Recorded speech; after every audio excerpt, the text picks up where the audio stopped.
The university is a place to really explore Mm-hmm. in every single way. So let me just talk about this important thing because I'm very fortunate to have contacted you almost by accident in a very important moment in your life. You're running for the Harvard Board of Overseers. What is this board? How much power does it have? And what would you do if elected? Okay. First of all, I have a prediction Yes. that in about 5 years they're going to probably change the name because overseers reminds people of the slavery era, Yes. and we're in such a politically correct era now that the English language is being restricted, corrupted is the way I put it, because certain words are forbidden. We have some problems in this country, and I think part of the problem is the educational system has lost the sense of what academic freedom and free speech are all about, and I think it's essential that the educational system begin to take more seriously what free speech and academic freedom really are. That's why I'm running for the Harvard Board of Overseers. So let me just linger on the role of the administration in protecting free speech. So what often happens, I think you've written about this, is there's going to be a few, maybe a small number of hypersensitive students and faculty that protest. So how does Harvard administration resist the influence of those hypersensitive protesters in protecting speech, in protecting even hate speech? Harvard has done fairly well under the presidency of Lawrence Bacow. I have had a couple of meetings with Bacow. I like Bacow. I have donated to Harvard a print of my late wife took a picture of Bob Dylan and Allen Ginsberg when the Rolling Thunder Review got to Harvard Square, and it's sort of an iconic photograph. She called it the music lesson because it's got Dylan teaching Ginsberg how to play the guitar, and I donated one of those to Harvard. It's hanging in Bacow's office.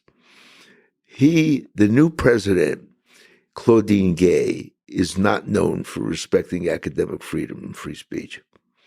People have said to me, well, give her a chance. Well, I'm willing to give her a chance, but she does have a record.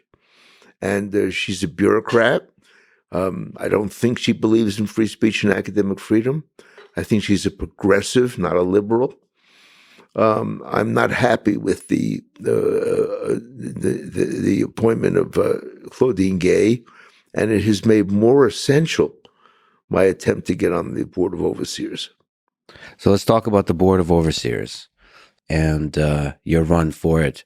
The specifics, actually. Okay. It'll be nice because I think you're a write-in candidate, and the election is over on May 16th. Yes. And I think there are specifics. I'll probably give them in the intro. I'll give links to people, but the specifics are complicated. Let me just mention that you have to be Harvard alumni, so have graduated from Harvard. You have to, in order to run and in order to vote. In order to vote. And the process, I imagine, is not trivial, but this is done online. And if you're an alumni, you should have received an email from a particular email address, harvard@mgelectionservicescorp.com. And presumably there's a way to get some validation number from that email. And then you go online, you enter that validation number and you vote. And to vote for Harvey, you have to enter his name correctly, Harvey Silverglate, and spell it correctly. Correct. Obviously, I'm imagining this because I'm MIT, not Harvard. So I'm imagining the process is not trivial. You have to click on things. You have to sort of follow instructions that are not trivial. And I'll also provide an email if the process is painful, it doesn't work for you, that you can email Harvard and complain. IT help at harvard.edu and so on. I'll provide all the links. But is there something else you can say about the voting process, what you're running on? This is my second run. Mm-hmm. The first time I got enough signatures to get on the ballot. Then the Harvard Alumni Association sent out a letter to all living Harvard alums, recommending that they vote for the officially nominated candidates. That excluded 2 petition candidates, of whom I was one. And I wrote to the Alumni Association and I said, you have now sent out the curriculum vitae and the policy positions of all the officially nominated candidates. There are 2 petition candidates on the ballot. I would like to be able to send out my positions to the voters. They wrote me back saying, our policy is to only send out the policy positions and the platforms of officially nominated candidates. Can you believe that? Well, this is a liberal arts college, right? From the clash of ideas, truth emerges. Well, really?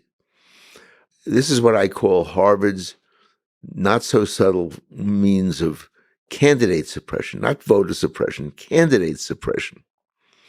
And everybody can vote, but not everybody can run.